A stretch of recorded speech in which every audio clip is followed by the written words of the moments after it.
శివుడు స్వయంగా చెప్తున్నాడు. దేవతలందరూ వెళ్ళి శివుడిని అడిగారు. శివపురాణంలో వాక్యం ఇది.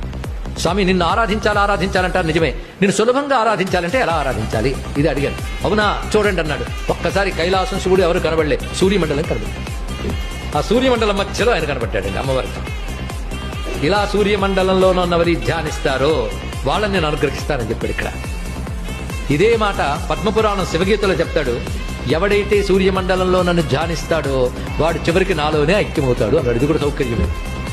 ఎంత బాగుంది. రోగాలు పోగొడతాడని ఈ శ్లోకంలో చెప్తున్నారు. కానీ రోగాలు పోగొట్టాలంటే సూర్యమండలంలో శివుడిని ఆరాధించండి. దానికి మంత్రం చెప్తున్నాను అన్నాడు. నమః శివాయ సాంబాయ సగణాయ ఆదిహేతవే రుద్రాయ విష్ణవే తుభ్యం బ్రహ్మణే సూర్యమూర్తయే. అందామా?